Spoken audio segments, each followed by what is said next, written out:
Greetings, Thomas Jefferson University. My name is Ryan Boyle, and I'm a senior at Holy Ghost Prep in Bicentennial, Pennsylvania, applying to the pre-pharmacy program at Thomas Jefferson University. After watching the story of Jaden Leiby, the high school football player who suffered a spinal cord injury, what struck me first was how suddenly he transformed from a star athlete defined by his sport into a limp human being who was carried out on a stretcher. As a high school baseball player myself, I know how easy it is to feel invincible on the field, right up until you slide into second base the wrong way and become best friends with the ice pack. I can only imagine the impact this life-altering event had on him mentally. However, the video wasn't just about his downfall. Moreover, it was centered on the uplifting story that was his journey of recovery. His story revealed to me the community of healthcare that surrounds every case. His recovery wasn't powered by just one person or one treatment, but by a whole team working together to rebuild both his health and his hope.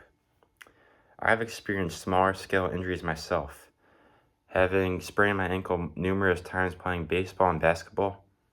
While my experiences are nowhere near as severe as Jaden's, they've helped me understand what it feels like to be sidelined and frustrated, to suddenly lose the ability to do what you love. That sense of empathy, the ability to see yourself in the patient at their lowest, is something that I believe every healthcare worker needs.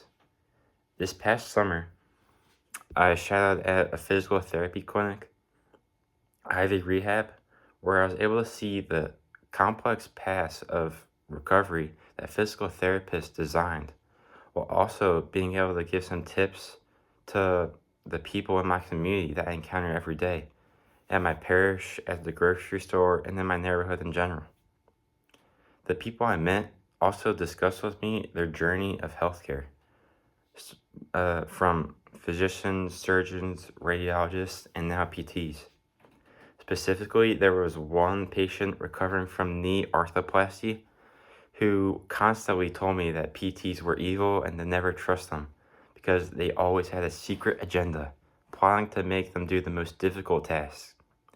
Now, as a future pharmacist, I vowed to never turn to the dark side and only work for the patient's well-being. Watching how Jaden's identity and determination evolved throughout his rehabilitation was truly inspiring.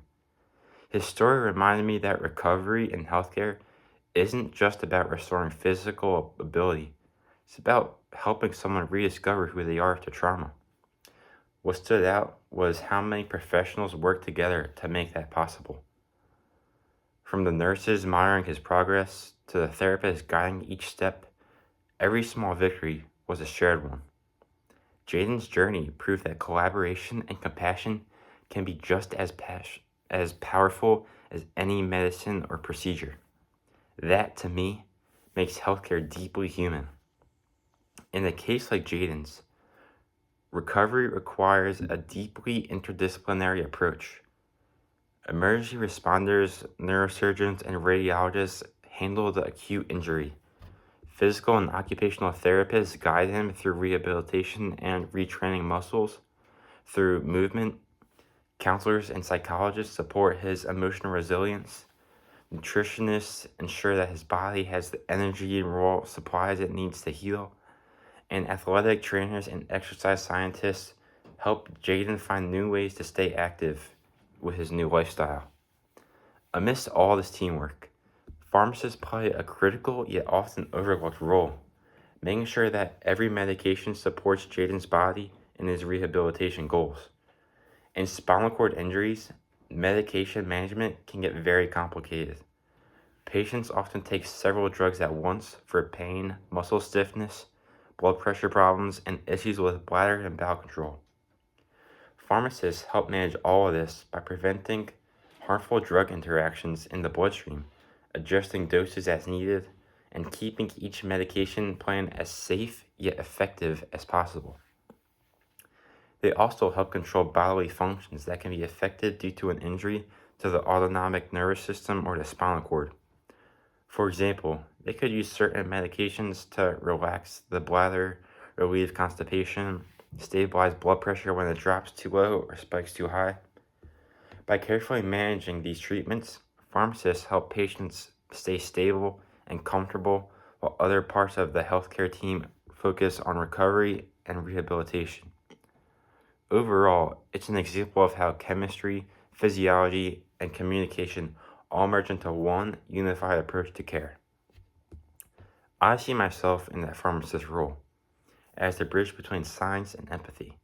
To me, pharmacy represents precision guided by compassion.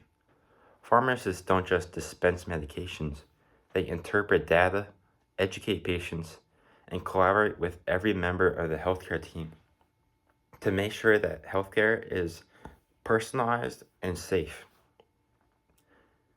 The attributes that I think are essential in this role are accuracy, patience, and empathy. Accuracy, because one small error can change a person's life. Patience, because recovery, especially from an injury as serious as a spinal cord injury, takes time and consistency. And empathy, because behind every prescription is a person with a story, a family, and a future they are actively fighting for. Jaden and Leiby's story reminded me that healthcare is about more than curing. It's about caring. It's about collaboration. It's about understanding and seeing the patient behind the person behind the patient. As a future pharmacist, I hope to continue that mission, ensuring that medication and every explanation and every moment of care helps someone not only recover, but to truly live again. Thank you for your time spent watching this video and considering my application to the Thomas Jefferson Bicentennial Scholarship. I hope you have a blessed day, and I hope to see you this fall.